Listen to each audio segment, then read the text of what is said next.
ndifuza ko dutinda ku murongo wa 5 niho intego y'ikiganiro cyacu, intego y'ijambo ry'uyu munsi niho tuyisanga.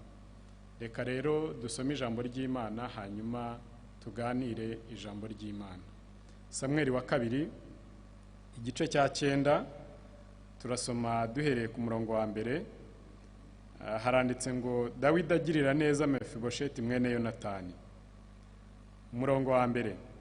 Bukeye Dawidi arabaza ati, mbese hari uwasigaye wo mu muryango wa Sawuli ngo mugirire neza ku bwa Yonatani? Kandi mu nzu ya Sawuli harimo umugaragu witwaga Siba. Baramuhamagara ngo yitabe Dawidi. Umwami aramubaza ati, mbese ni wowe Siba? Nawe ati, ni njye umugaragu wawe. Umwami aramubaza ati, harya ntawe ukiriho wo mu nzu ya Sawuli ngo mugirire imbabazi z'Imana? Siba asubiza umwami ati, haracyariho umwana wa Yonatani umugaye ibirenge. Umwami aramubaza ati, abahe? Siba aramusubiza ati, aba mu rugo rwa Makiri mwene Amiyeli i Lodebari. Umwami aramutumira amukura mu rugo rwa Makiri mwene Amiyeli i Lodebari. Ndifuza ko tuganira ijambo riri butinde kuri uyu murongo wa 5 rifite intego ivuga ngo gukurwa i Lodebari. Gukurwa i Lodebari. Ni muri iri jambo rivuze ngo umwami aramutumira amukura mu rugo rwa Makiri mwene Amiyeli i Lodebari. Tugiye kuganira ku gukurwa i Lodebari. Mbere rero yo kuganira cyangwa kureba gukurwa i Lodebari, turabanza turebe i Lodebari ari hehe. Hanyuma kandi mu bavuzwe muri iyi nkuru havuzwemo abantu b'ingenzi 4 mu buryo bune butandukanye. Harimo umwami Dawidi, hakabamo umugaragu we Siba, hakabamo uwakurwaga i Lodebari witwa Mefibosheti, hakabamo n'abandi bantu bari ku ruhande bumvaga iki kiganiro, bahamagaraga, bamenyekanishaga. Abo bantu nabo turaza kubareba b'indorerezi. Hanyuma duhereye kuri Dawidi, kera twiga mu mashuri abanza bajyaga batubwira ngo amagambo akomeye mu mwandiko. Ndifuza kubanza kugira ibintu bikeya nsobanura kuri aba bantu. Dawidi muri iyi nkuru ni umwami w'igihugu cya Isiraheli. Hanyuma nitubikura aho muri ayo mateka y'icyo gihe tukabizana mu buzima bwacu, turaza kureba ko Dawidi umwami ahagarariye umwami wacu Yesu Kristo, umwami wa Isiraheli, bivuze igihugu gikunzwe cyangwa se igihugu cyiza mu bivuzwe hano muri Bibiliya. Isiraheli rero y'umwuka ni itorero ry'Imana, nabakijijwe nabakizwa. Umwami w'iri torero rero ni Yesu Kristo. Hano rero umwami Dawidi araba avugwa ariko ahagarariye umwami Yesu Kristo.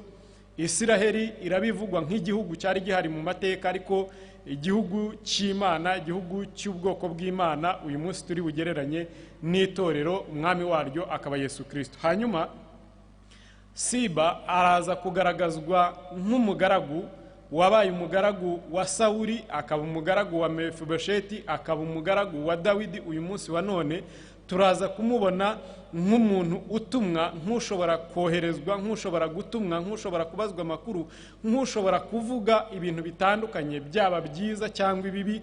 Turaza kubona uyu muntu witwa Siba mu ishusho y'umuntu ukwegereye, ushobora kukubera inshuti ariko akaza kuba yanaguhemukira. Hanyuma turaza kureba n'indorerezi, aribo bantu babazwaga, aribo bantu batumye kuri Siba, aribo bantu bamenyekanishaga. Hanyuma tuze kureba Mefibosheti nk'umuntu wari i Lodebari. Araza kuba ahagarariye jyewe cyangwa wowe wahejejwe ahantu runaka hitwa i Lodebari. Aha hantu i Lodebari naho tugiye gukurikizaho gusobanura no gusesengura ngo tureba hariho. Turaza kureba ko uyu muntu yari yarahejejwe, hari ahantu yari yarahejejwe. Aho hantu ni hehe rero? I Lodebari cyangwa se Lodebari ni ijambo risobanuwe rikuwe mu rurimi rw'Igiheburayo. Mu rurimi rwa Giheburayo Lodebari ni amagambo birafatanye. Ijambo rya mbere ryitwa ro, ni impakanyi ivuga ngo nta. Hanyuma Debari bikavuga ijambo mu Giheburayo bita ngo devari. Lodevari ni ukuvuga ngo nta jambo cyangwa se nta jwi, nta gusobanura, nta kuvuga. ni ahantu umuntu yicara akabura icyo avuga, akabura icyo arenzaho ku bimukoreweho, akabura icyo yongeraho, akabura icyo avuga, akaba mu bwigunge, akaba mu bwihebe, kandi yari umwana w'ibwami. Uyu Mefibosheti yari umwana ukomoka ibwami, yari umwana wa Yonatani. Yonatani wari umwana wa Sawuli, bari ibikomangoma by'ibwami.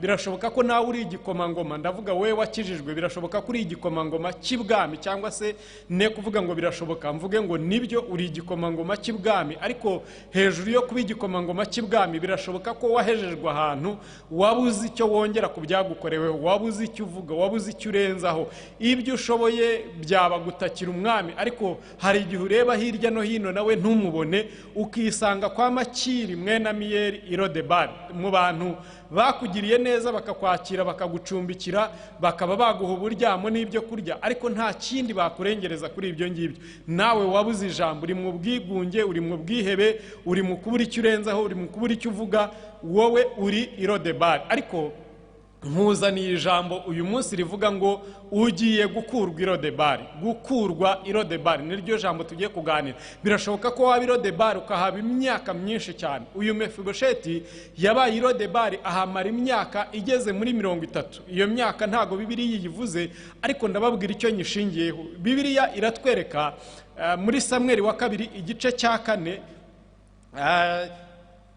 uyu Mefibosheti ise na sekuru bamaze kugwa ku rugamba, umurezi we cyangwa uwari ushinzwe kumurera, uwari ushinzwe kumuheka, uwari ushinzwe kumucunga, uwari ushinzwe kumufasha, yaraje akora iyo bwabaga, amukubita ibitugu cyangwa se amukubita umugongo, aramwirukankana kugira ngo amuhungishe. Ariko ageze imbere ngo aramucika bitewe n'igihunga yari afite, yirukanka yikubita hasi aramugara. Ntago Mefibosheti yavutse amugaye, ahubwo ubumuga bwe yabukuye ku wari umugiriye neza, ku wari ugiye kumucikisha, ku wari ugiye kumuhungisha, ku wari ugiye kumujyana aho atari buhure n'ibyo byago. Ndababwira impamvu yashoboraga guhura n'ibyago. Nuko Sawuli sekuru wa Mefibosheti wari umwami, washakaga kugira ngo yice Dawidi mu gihe zahinduye imirishyo, cyangwa se mu gihe ari we wapfuye.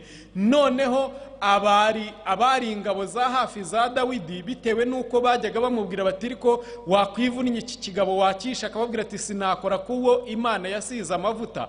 Muri iki gihe rero bigaragaye yuko atari bubashe kumwica, cyangwa se atabaye akimwishe. Bibiliya igaragaje ko Dawidi bajyaga bamugira inama kugira ngo yice Sawuli, ariko atamwishe. Babonye noneho aguye ku rugamba rwo kurwana n'Abafilisitiya, bahisemo kugira ngo bavuge bati noneho ubwo tugize amahirwe akaba aguye ku rugamba, tugiye kwivuna abasigaye bo mu muryango wa Dawidi, abasigaye bo mu muryango wa Sawuli Prito, abasigaye bo mu muryango wa Sawuli twebwe tugiye kubunyuguza.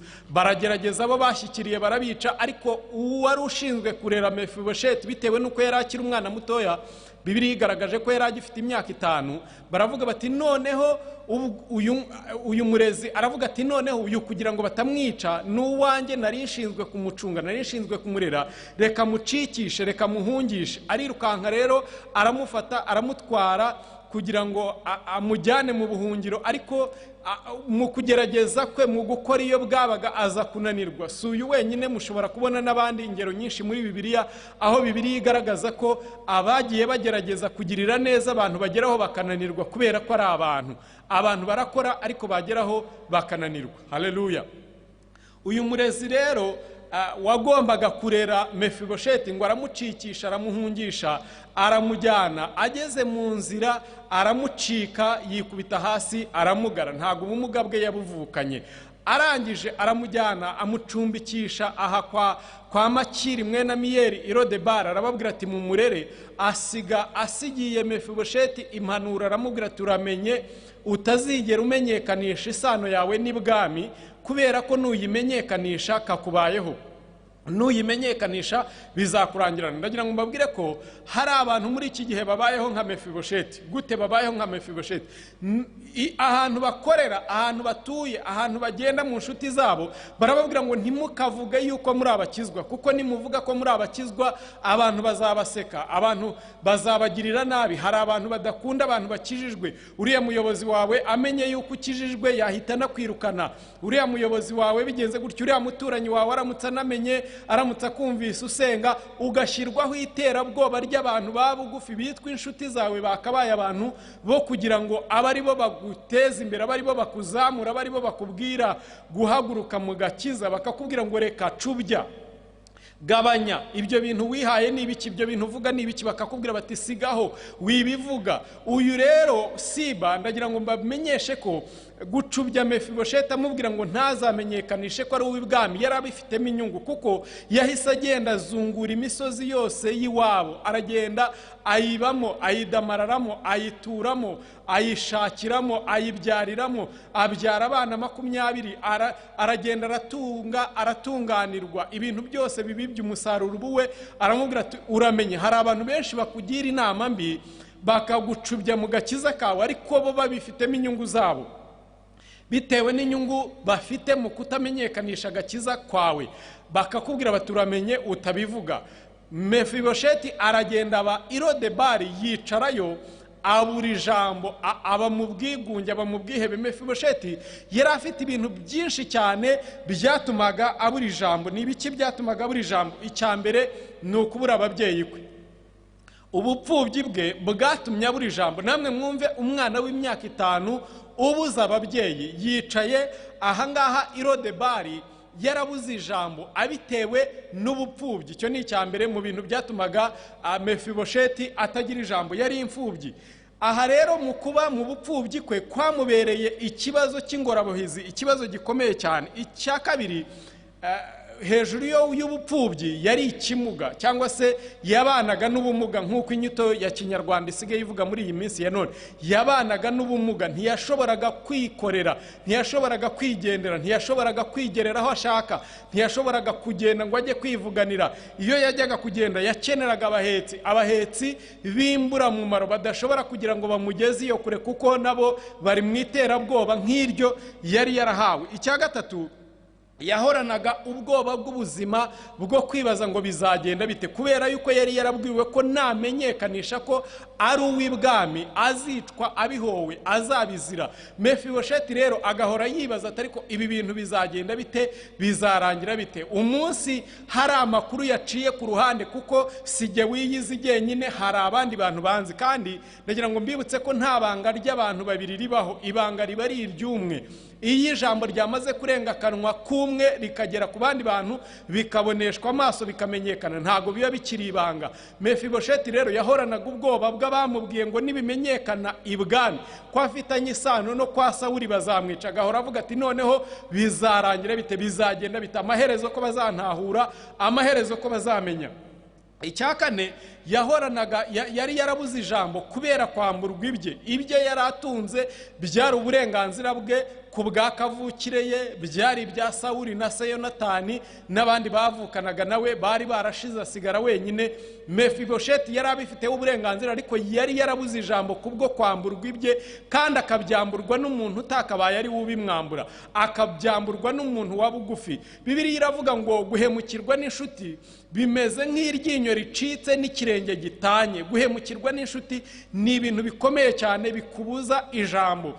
Mu gitondo mu masaha ashize nahoze nganira na bagenzi banjye, bambwira umuntu w'umuganga ngo wari umuganga ukunda kuvuga cyane kandi wakundwaga n'abantu benshi cyane, ariko uyu munsi wa none asigaye atakivuga. Iyo umugezeho akubaza ikibazo kimwe ukamusubiza, akandika, agahita aguha urupapuro ngo genda, nta yandi magambo aba ashaka kuvugana n'abantu. Kubera abantu bamugiriye ishyari b'inshuti ze, bamushyiraho dosiye zitabaho, zidasobanutse, yirukanwa mu kazi aho yakoreraga, aragenda ajya gukorera ahandi. Uwo muntu uyu munsi wa none ntafite ijambo, ntavuga.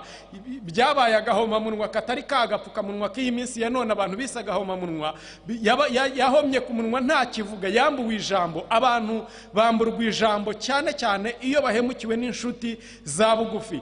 Mefibosheti yahemukiwe na Siba, amushushanya amwereka ko ariho amugiriye neza, amwambura utwe, aragenda akuraho nka ya mvugo y'abiki gihe, araceceka, abura ijambo, yamburwa ijambo. Ikindi kintu kijya gituma umuntu aceceka nk'uko Mefibosheti byamugendekeye, ni ukujya kure y'aho yashoboraga kuvugira. Iyaba yari bugufi bwa Dawidi, ntabwo Dawidi yari kurinda kumutumaho abandi bantu no kumubaririza, yari kumwibariza. Ariko we kubera ko yari yaragiye kure, ntabwo yashoboraga kuvuga. Yari yaragiye kure y'iwabo, yari yaragiye kure y'aho yagira uruvugiro, yari yaragiye kure y'aho yakwigererayo akavuga, yari yarambuwe ijambo.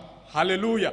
Aha hantu rero birashoboka ko nawe wambuwe ijambo, haba mu kazi kawe, haba mu rugo rwawe, wahemukiwe n'uwo mwashakanye, wahemukiwe n'abaturanyi bawe, wahemukiwe n'abakoresha bawe, wahemukiwe n'abo mukorana bajya kukuvuga ibitariho. Ushobora kuba warahemukiwe mu buryo bwinshi, ushobora kuba ufite ubumuga mu buryo bw'umwuka cyangwa bw'umubiri butuma udatinyuka kugira ngo uvuge. Umuntu iyo afite ubumuga runaka, bwaba ubw'umubiri cyangwa ubw'umwuka, iyo agiye kuvugira mu bandi bantu atangira kugira ubwoba, akavuga ati ariko se nimvuga baraza kunseka, nimvuga baraza kunshunaguza, nimvuga kubera inenge. Rimwe na rimwe abantu bafite inenge haba ku munwa cyangwa ku maso yabo, usanga kenshi bajya kuvuga bagapfukaho. Ibi ngibi byose ni ibigaragaza ko iyo umuntu afite ubumuga aba yarambuwe ijambo. Iyo umuntu yagiye kure y'iwabo aba yarambuwe ijambo. Iyo umuntu ari imfubyi agera mu bandi bana bafite ababyeyi babo, batangira kuvuga ibya base, ibya ba nyina, iby'abandi bantu, agahita aceceka akavuga ati, rimwe na rimwe akanahava akagenda akavuga ati reka nigendere. Ubwo batangiye kuvuga iby'ababyeyi, yambuwe ijambo, ntafite ijambo, ntafite kuvuga, yahomye ku munwa kubera ubupfubyi. Ibintu byambura abantu ijambo ni byinshi, ndagira ngo nawe ubitekerezeho. Nagerageje kuvuga ngendeye ku byabaye kuri uyu nguyu Mefibosheti, byaba ubupfubyi bwe, byaba ubumuga bwe, byaba gukurwa mu bye. Hari igihe umuntu akurwa mu bye akabikurwamo n'abakomeye. Ndavuga ko Siba mwise umuntu ukomeye, nubwo atarushaga uburenganzira Mefibosheti ku bye, ariko kubera yuko ari we wari ufite ijambo ryo kumucikisha, yari umurera, yari umurezi we, yari uwagombaga kugira ngo amutware, amujyane, amwegeze ahantu ari bugire icyo amumarira. Mefibosheti umwana w'imyaka 5 ntiyashoboraga kwimenyera aho ari bwijyane, hari bumugirira umumaro kugira ngo acumbikeyo cyangwa ature. Uyu rero yamufasheho ijambo bitewe n'ineza yamugiriye. Nawe birashoboka ko wakugiriye ineza runaka, wagufashije kwishyura minerivare ku ishuri, yagufasheho ijambo, wagufashije mu bundi buryo bwo kubona akazi, yagufasheho ijambo, wagufashije mu buryo runaka bundi, yagufasheho ijambo. Ariko ndagira ngo nkubwire ngo ibi byose ni ibishobora kukwambura ijambo, bigatuma uhera Irodebari. Ariko uyu munsi nkuzaniye amakuru meza akubwira ngo nubwo wari utinze Irodebari, nubwo wari uhabaye igihe kirekire, twabonye ko Mefibosheti yari ahamaze igihe gishobora kuba cyari kigeze mu myaka 30 cyangwa irengaho. Nawe birashoboka ko ubuze ijambo, wambuwe ijambo ku mitungo yawe, wambuwe ijambo mu rugo rwawe, wambuwe ijambo mu kazi kawe, wambuwe ijambo ahandi hantu runaka. Ariko igihe icyo ari cyo cyose wari umaze wambuwe ijambo, igihe wari umaze utinze mu kwamburwa ijambo, uyu munsi umwami w'abami, uyu munsi umwami wacu ahagurukijwe, yabyukijwe no kugira ngo agutumeho, agukura Irodebari, agukuraho utashoboraga kwikura, agukuraho utabashaga kwikura. Haleluya. Oh, haleluya, haleluya. Agukure aho hantu utabashaga kwikura. Umwami w'abami agutekerezeho. Haleluya. Ndagira ngo ntari ninjira ku mwami Yesu Kristo mbanze mvugira ijambo rivuga ngo ushobora gutekerezwaho n'umuntu Imana yakoze ku mutima akagukuraho utabashaga kwikura.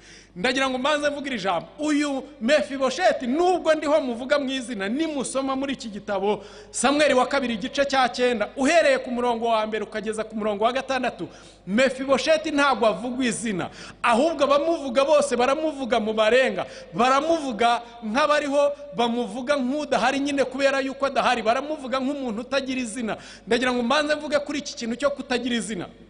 birashoboka ko imyaka ubaye Lodebari yakwambuye izina, abantu bakaba batabasha no kukuvuga mu izina, ahubwo bakuvuga mu izina ry'uburyo ubayeho, bakuvuga mu izina ry'aho ubaye, bakuvuga mu izina ry'agahinda urimo, bakuvuga mu izina ry'amarira urira, bakuvuga mu izina ry'ibyaguhagurukije, bakuvuga mu izina ry'uburwayi urwaye, bakuvuga mu izina ry'ubugumba ugumbashye, bakuvuga mu izina ry'ikibazo runaka ubayemo, bakaba batavuga izina ryawe. Ariko ndagira ngo ngutangarize ngo igihe kibaye kirekire izina ryawe ritamenyekana, Imana igukureho ikibazo cyakwambuye izina, igusubize izina ryawe.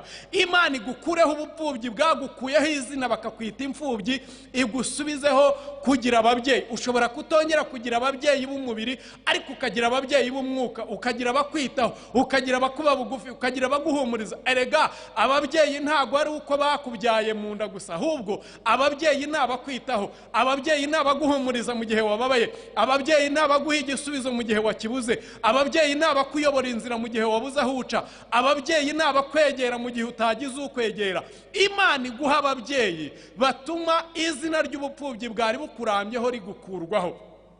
Ndabizi neza ko mu gihugu cyacu bitewe n'amateka twabayemo turi mu bihe imfubyi ari nyinshi, ariko Imana iguhe ababyeyi. Ndagira ngo nongereho iri jambo, Imana igukureho izina ry'ubugumba bwakwirambyeho abantu bakakwita ingumba, iguha urubyaro abantu bakwitaga ingumba amazina ahinduke, bongere bakwite mu izina ryawe, ndetse nibishoboka bongereho n'ayari, bavuge ngo uriya nurira ku meza y'ibwami, kuko Mefibosheti yaje kurira ku meza y'ibwami. Birashoboka ko utabuza kurira ku meza y'ibwami, ahubwo ukaba wa wundi wabyaye, ukaba wa wundi uheka, ukaba mama runaka, ukaba mama Samweli, ukaba mama ukaba mama Irankunda. Imana igukureho izina ry'ikibazo cyari kikurambyeho, igusubize izina ryawe, ndetse ikongere n'andi mazina y'ibyirato. Oh, haleluya!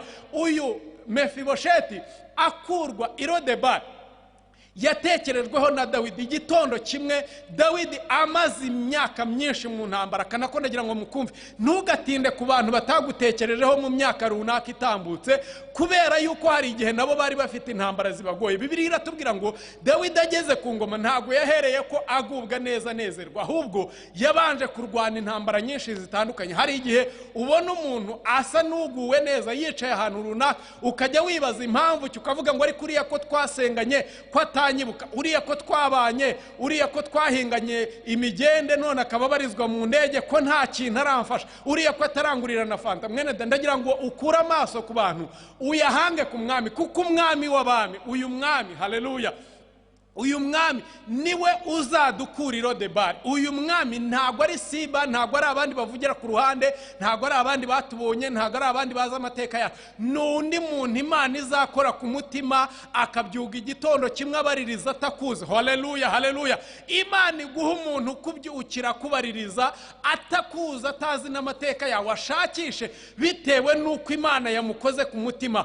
Bibiliya itubwira mu gitabo cya Esiteri ngo ijoro rimwe umwami yabyutse yarayabuze ibitotsi, abyuka abaririza umuntu yagirira neza, ashaka Morodekayi wicaraga ku irembo ry'ibwami. Imana ishobora gukora ku muntu utakuzi, utagutekerezaga, utari ugufite mu bitekerezo byo, utari uzi ko hari, bitewe n'intambara yari amazemo iminsi, ariko kubwo gushima Imana imukuye mu ntambara runaka, akabyuka abaririza akavuga ati ndumva hari umuntu nkwiye kugirira neza. Imana nikumpurize n'umuntu utari ukuzi, Imana nikumpurize n'umuntu utajyaga gutekereza, Imana nikumpurize n'umuntu utari uzi ko ubaho, Imana nikumpurize n'umuntu utajya gutekereza, kuko abo watekereje hari igihe byanze byananiranye cyangwa se bakwirengagije, ariko Imana ibasha kunyuza mu zindi nzira. Haleluya! Imana ibasha kunyuza mu zindi nzira, Imana ibasha kunyuza mu zindi nzira utatekerezaga. Hari bya bindi tujya tuvuga ngo Imana igira inzira zirenze igihumbi, muri izo nzira igira zirenze igihumbi nishaka ahantu yakunyuriza, umuntu abyuka gutekereza, ahagurukire kuguhamagara, ahagurukire kugushaka, nk'uko utazi aho urutsinga rwa telefone ruturuka ruhamagara iyawe. Aba ariko Imana inyuza mu bitekerezo by'umuntu, aba ariko Imana itegeka amaboko y'umuntu kugira ngo aguhamagare, aba ariko Imana itegeka abari baranze gukemura ikibazo cyawe bahaguruke baze kugikemura. Niba ubyumvise vuga ngo amen, haleluya. Dawidi ahamagaza, ashakisha, abaririza umuntu utagiraga izina, umuntu utajyaga witwa izina, wari waraheze mu kababaro, wari waraheze mu gahinda, wari waraheze mu bwigunge, wari utazi yuko hari uzongera kumutekereza. Ariko icyo gitondo Imana imuhagurukiriza uwo kumuhamagara. Imana iguhagurukirize umuntu wo kuguhamagara. Imana ikumpagurukirize umuntu wo kugushakisha kugira ngo agukure muri ubwo bwihebe, muri ako gahinda, muri ayo marira, muri ayo maganya. Imana iguhagurukiriza umuganga special yaturuka muri Amerika, yaturuka i Burayi, azanywe no kugira ngo akore umurimo wo kugira ngo akuvure. Imana iguhagurukirize umuntu mu bantu benshi cyane. Imana iguhagurukirizemo umuntu wakemura ikibazo cyawe. Haleluya. Dawidi avuga ijambo ryiza nkunda, aravuga ngo nta waba kiriho wo mu muryango wa Sawuli ngo mugirire mwereke imbabazi z'Imana. Mu yandi magambo, iyo ziza kuba ari imbabazi z'abantu, Dawidi yagombaga kubanza gutekereza ukuntu Sawuli yamuhize, yagombaga kubanza gutekereza ukuntu yarwanijwe, yagombaga kubanza gutekereza uburyo yirukanywe, yagombaga kubanza gutekereza uburyo yirukankanywe. Ariko ntiyatekereza nk'umuntu, atekereza nk'Imana, atekerereza mu mbabazi z'Imana. Kubera iki? Kuko Dawidi ntago yari ahagarariye abantu hano, yari ahagarariye uyu mwami w'abami twizera. Uyu mwami wacu Yesu Kristo yaza gutekereza ibitekerezo bya kimuntu, akareba ukuntu abatambyi bamurwanyije, akareba ukuntu abafarisayo bamugenzeho, akareba ukuntu abo ubwoko bwabo bw'abayuda bamugenzeho, akareba ukuntu abo mu muryango w'iwabo batamwemeye. Ntago yashoboraga kujya kubambwa ngo atubambirwe, ariko ntago yatekerereje mu mbabazi z'abantu, yatekerereje mu mbabazi z'Imana. Iyi Mana ikiri ku ntebe y'imbabazi, iyi Mana, haleluya, Yesu yadutekerereje mu mbabazi z'Imana, nicyo cyatumye yemera kubambwa. Ndagira ngo mvuge ngo, cyangwa mpanura ubu buhanuzi nkubwire ngo, abantu bakugenzeho, bagushakishije imyaka myinshi, abantu baguhize, bakurwanyije imyaka myinshi, ntibazongera kugutekerereza mu bitekerezo by'abantu, kuko Imana ihagurukije imbabazi zayo ku buzima bwawe. Imana ihagurukije imbabazi zayo gutwikira ubuzima bwawe. Abakurwanyaga ntibazongera kuguhiga, ahubwo imbabazi z'Imana zigiye guhindura imitekerereze yabo, zigiye guhindura imitima yabo, zigiye gutuma bakureba, bagushakisha, batagushakishiriza ikibi, ahubwo bagushakishiriza ibyiza kubera imbabazi z'Imana. Dawidi yatekerereje mu mbabazi z'Imana. Haleluya. Dawidi yatekerereje mu mbabazi z'Imana, ashaka uko yabigenza mu mbabazi z'Imana, itari imbabazi z'umuntu. Ariko abantu baje, Siba yahamagaje, aje avugira mu bitekererezo by'abantu. Aramubaza ngo nta waba ukiriho wo mu muryango wa Sawuli ngo mugirire imbabazi z'Imana. Siba agiye gusubiza, aravuga ngo aracyariho, ariko ashyiraho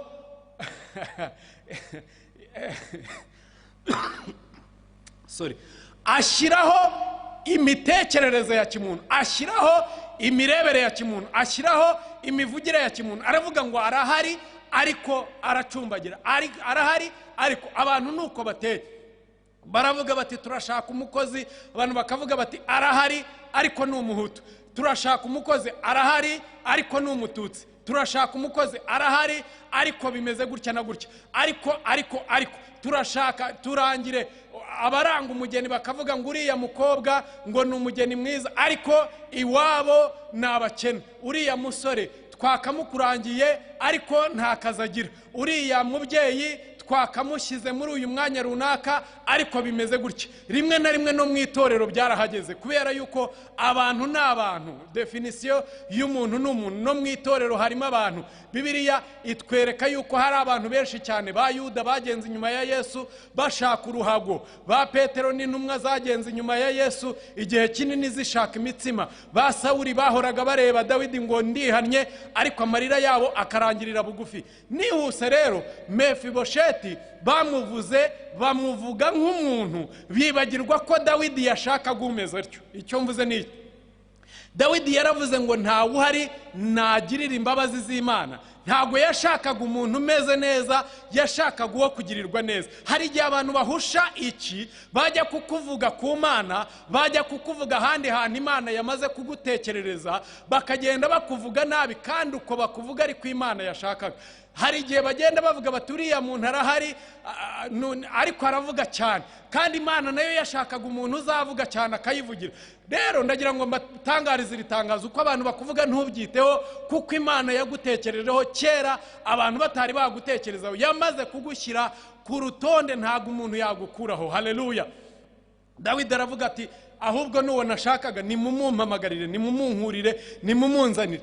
Bahaguruka bagana i Lodebari, bajya gushaka Mefibosheti i Lodebari. Baragenda bagerayo, Mefibosheti abonye bamusanze i Lodebari, abonye ari intumwa z'ibwami, yari yarabwiwe ko atagomba kwivuga ko afitanye isano n'ibwami, ubwoba buramutaha nk'uko nawe bwagutashye. Uzi ko muri iyi minsi abantu bishwe n'ubwoba, muri iyi minsi abantu bahagaritse imitima, muri iyi minsi abantu baribaza ngo bigenze bite, ariko Imana yabatekerejeho, Imana yabashakishije, Imana yabakuye aho ngaho kure, Imana yabaronse ikabazana. Mwikomeza kugira ubwoba. Uzi ko abantu baheze i Lodebari kandi ari abana b'ibwami.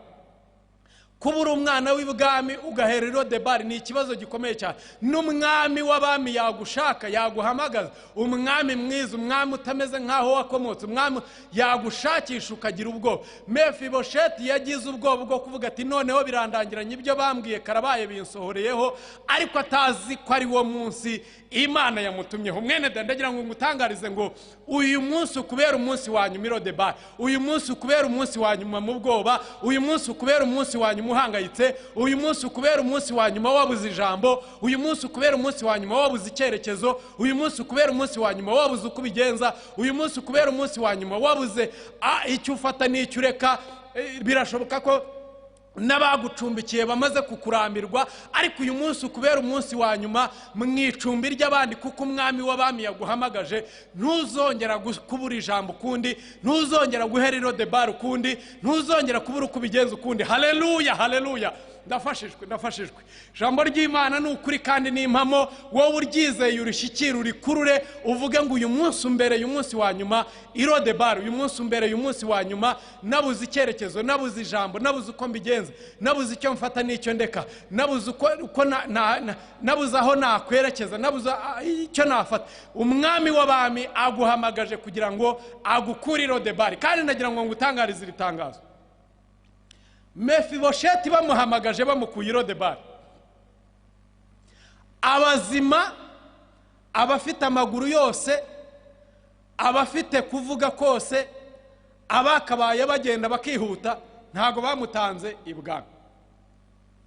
Birashoboka ko umaze iminsi ubona abantu bagenda uko bashaka, abantu bakora wowe byaranze, abantu bashaka ingo zigakomera zikamera neza, ukabubona abantu bacuruza bikagenda, ukabubona biga bikagenda, ukabubona bakora business zigatera imbere, akazi bagahabwa promotion, ibindi byose we wakwireba ukareba waramugaye, haba mu buryo bw'umwuka, haba mu buryo bw'umubiri, ukaba wibonagaho ubumuga. Ariko ndagira ngo ngutangarize ngo imbabazi z'Imana ntago zirebera ku maguru y'abantu, ntago zirebera ku guhagarara kw'abantu, ntizirebera ku gukomera kw'abantu, ntizirebera ku kwishobora kw'abantu, ntizirebera ku muryango uvukamo, ntago zirebera ahari, ahubwo ni imbabazi z'Imana. Haleluya. Dawidi ajya gutumiza Mefibosheti, ntago yamutumije cyane cyane kubera ko yakomokaga kwa Sawuli, yamuhamagaje kubera Yonatani uyu nguyu witangiye Dawidi, wakoze imirimo, wakoze ibindi, ariko cyane cyane anamuhamagaza kubw'imbabazi z'Imana. Iki ngiki ndagira ngo ngikure mu nzira. Imbabazi z'Imana ntago zirebera kuri kavukire, ntizirebera ku buranga, ntizirebera ku gihagararo, ntizirebera kuba wambaye neza, ntizirebera kubuzi kuvuga uri intyoza, ntizirebera ku kindi, ahubwo ni imbabazi z'Imana. Kristo yadutumiye, yaduhamagaje, yatwinjije ku meza y'umwami, yatwinjije mu rugo rw'ibwami, yatwinjije kurira ku meza y'umwami, yatwinjije kubaho mu buzima bwo kutongera kuba intumbi z'imbwa nk'uko Dawidi yiyise, niko yibonaga. Birashoboka ko nawe ariko wibona, wareba ibyaha wakoze, wareba ibindi byose, ukavuga utaha ngaha sinanahinguka ibwami. Ariko ndagira ngo nguhire itangazo rivuga ngo imbabazi z'Imana ntago zirebera kuri kavukire yacu, ntizirebera ku gihagararo cyacu, ntizirebera uko twishoboye, ntizirebera ku mafaranga dufite, ntizirebera ku cyo twinjiza, ntizirebera ku itorero dusengeramo, ntizirebera, ahubwo ni imbabazi z'Imana. imbabazi z'Imana zatumye duhamagarwa tugakurwa i Lodebari zirenze cyane kwishobora ko abantu baturi impande za, zirenze cyane kwishobora ko abantu tubona. Rimwe na rimwe bajyaga banadusiga twicaye bakagaruka bakadusanga tukiri haha. Hari igihe abantu bakugendana bakagenda ureba, bagacuruza ureba, bakiga ureba, bakajya mu mahanga ureba, bagakora ibintu ureba, bagakora ibindi bihambaye ureba, ugasigara wicaye wakwireba ukavuga uti noneho ngiye bizangerekera bite. Ariko ibyo byose nagira ngo ngutangarize ko iyo umwami w'abami yaguhamagaye ntago babandi ari bo babanza imbere, ahubwo data wa twese waguhamagaye wa wundi waguhamagaye niwe ugushakira abahetsi. Reka ntuze gatoya kamubanze mukumva. Imana ifite abahetsi. Bibiliya iratubwira ngo Imana yo yicara ku mababa y'umuyaga, yicara ku bakerubi. Yesaya 40:30 kuva kuri 29 haravuga ngo abasore b'imigenda bazagenda bacogore, bazananirwa rwose. Akavuga ngo ndetse n'abiruka bazagera aho baruhe, ariko abantu bategereje Uwiteka, abantu bahamagawe n'Uwiteka, abantu bahagurukijwe n'Uwiteka bahabwa imbaraga nshya, bagurukisha amababa nk'igisiga cy'ikizu, bakagenda ntibacogore. Igihe wabereye wicaye kirahagije. Imana iravuze ngo uyu ni umunsi wa nyuma wawe i Lodebari, uyu munsi ni umunsi wa nyuma ukora bikanga, uyu munsi ni umunsi wa nyuma upfusha ubukwe, uyu munsi ni umunsi wa nyuma wangwa, uyu munsi ni umunsi wa nyuma utitabwa n'abo wahamagaraga, uyu munsi ni umunsi wa nyuma udakundwa n'ababyeyi bawe, uyu munsi ni umunsi wa nyuma uheze mu gahinda. Imana iguhagurukije abo kuguhagurutsa, Imana iguhagurukirije abo kuguheka, bazatuma ugenda imbere y'abandi, kuko ari wowe mushyitsi mukuru wahamagawe. Ntawe uzakubanza imbere, ahubwo bose bazagenda inyuma yawe. Haleluya! Bose bazagenda inyuma yawe, bazakurikira intambwe yawe. Niba wagendaga buhoro birakureba, niba bari bazi kwiruka birabareba, ntago bizatuma bagerayo mbere yawe, ahubwo uzagenda imbere yabo bakugenda inyuma, bazakudonera. Iki Kinyarwanda muracyumva? Kuba garso donner cyangwa fille donner, umuherekeza, uwaje guherekeza. Ntago ari bo bashyitsi bazaza kuguherekeza mu birori byawe. Umwami ni wewe yatumije kugira ngo uze musangirire ku meza. Umwami ni we yahamagaje, abandi bazaza bagushagaye bagukurikiye. Yewe cyagiye bakwirukankana gukikubita hasi ukamugara, wari wenyine n'umurezi wawe. Ariko uyu munsi wa none Imana igiye kubishyira ku mugaragaro imbere y'umwami w'abami, imbere y'abandi bari bukwice, imbere y'abandi bari buguhige, imbere y'abandi bakuvugiraga mu matamatama, imbere y'abandi bakuvugaga bagusebya, imbere y'abandi bakuvugaga baguseka. Uyu munsi wa none umwami w'abami agutumije kugira ngo akwicaze imbere y'abandi bose, bagushagare, barebe ko wategereje Imana. Haleluya! Narimo nganira namwe ijambo rivuga gukurwa i Lodebari. Imana igukure mu gahinda, ikuremera ibirori, unezererwe imbere ya bose, ushagarwe n'abandi bose, bakurebe wishimye, bamenye uko wishimye. Ijambo ngiye gusorezaho ntago byagarukiye aho ngaho, kuko gukurwa i Lodebari ntago ari uguhezwa hagati, ntago ari uguhezwa aho ngaho, ahubwo ni ukwinjizwa mu birori byuzuye, ni ukwinjizwa mu byawe byari byaranyazwe, ni ukwinjizwa mu byari bigutegereje. Bibiliya iravuze ngo Dawidi amaze kugeza Mefibosheti bwami, yongeyeho ijambo ryo guca agasuzuguro, abwira Siba ngo wowe n'abana bawe 15 n'abagaragu bawe 20 mugende ibyari ibya sekuruza wa Mefibosheti, ibya afitiye uburenganzira mu bimusubize. Haleluya! Imana iravuze ngo ibyawe wambuye imyaka yari ibaye myinshi ubisubizwe. Birashoboka ko wambuwe umunezero mu rugo rwawe, birashoboka ko wambuwe ibihe byiza, birashoboka ko wambuwe impano z'umwuka, birashoboka ko wambuwe amasambu yawe, birashoboka ko wambuwe ubuzima ugaterwa n'uburwayi. Ariko umwami w'abami aravuze ngo abari barakwambuye ibyawe nibarekure ibyawe ubisubirane, nibakureke winjire mu munezero wawe wuzuye, nibakureke wongere winjire mu birori byawe. Haleluya! Umwami w'abami aravuga ngo mugende ibye byose hatavuyemo na kimwe mubimusubize. aravuga ngo kandi ntibigarukire aho ngaho, ahubwo kubera ko mwari mwarabyigabije mukigira ba shefu kuri we, mukigira abakuru kuri we, mugafata ijambo kuri we, uyu munsi wa none manuye imbaraga zo guhindura, manuye imbaraga zo guhindura, ndabihinduye, ndavuze ngo mwebwe mwari mwarabyigabije, mwari mwarabifasheho ijambo mubisaruramo, nimuhinduke abagaragu be, mugende mumukorere. Icyatumye Dawidi abivuga si uko Mefibosheti yari akeneye cyane umusaruro uvuye hariya, kuko yari yamaze kwemererwa kujya arira ku meza y'umwami, kandi ku meza y'umwami nta bukene buhaba. Ku meza y'umwami yategeka n'abatuye igihugu cyose bakajya basarura bakamuzanira akabona ibyarya. Ntago Dawidi yari akeneye umusanzu w'ibya Mefibosheti, ahubwo yabikoreye kwanga agasuzuguro, yabikoreye guca agasuzuguro. Iri jambo ryakire nk'irya Imana iciye agasuzuguro ku buzima bwawe, Imana iciye agasuzuguro k'abari baragufasheho ijambo imyaka myinshi, Imana iciye agasuzuguro k'abari baraguhize, kubera ko igukuye Lodebari iguhaye ijambo, kubera ko igukuye kubura ijambo iguhaye ijambo, mu cyimbo cy'ubwirabure iguhaye kunezererwa, mu cyimbo cyo gukorwa n'isoni iguhaye icyubahiro, mu cyimbo cy'igisuzuguriro iguhaye icyubahiro, mu cyimbo cyo gucishwa bugufi iguhaye kuzamurwa, mu cyimbo cyo kwirukanwa iguhaye kwegerezwa, kwiyegerezwa no gukorerwa n'abantu no guhagurukirwa n'abantu n'abatakwemeraga ikabakwemeza mu izina rya Yesu Kristo. Haleluya.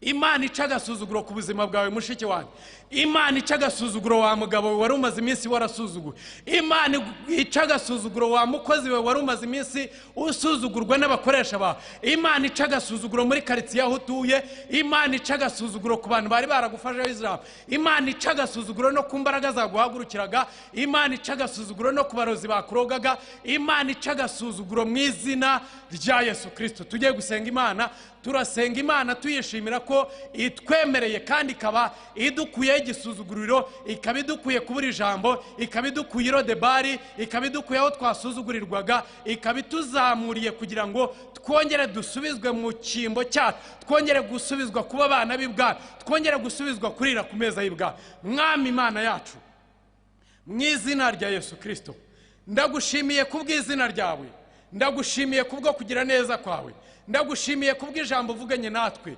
Ijambo ryawe riraryoha, ijambo ryawe ni ukuri, ijambo ryawe turyakiriye. N'aba bene data n'uyu uri bunkurikire ku mbuga nkoranyambaga zitandukanye, ndamusengeye kugira ngo uce agasuzuguro ku buzima bwe mu izina rya Yesu Kristo. Ibyamuhagurukiraga byose, bibe imbaraga z'abarozi, bibe imbaraga za karande, bibe imbaraga zo kutamenya, bibe imbaraga zo kujijwa, bibe izindi imbaraga izo arizo zose, bibe kwamburwa impano ze, bibe kwamburwa ikibanza cye, bibe kwamburwa amahoro ye, bibe kwamburwa ubuzima bwe. Icyo ari cyo cyose yari yarambuwe mu buryo butandukanye agateshwa izina ku bwacyo, uravuze ngo urakimushubije, kuko uyu munsi udukuye Lodebari. Turagushimiye ko udukuye Lodebari mu izina rya Yesu Kristo umwami wacu. Amen. Amen.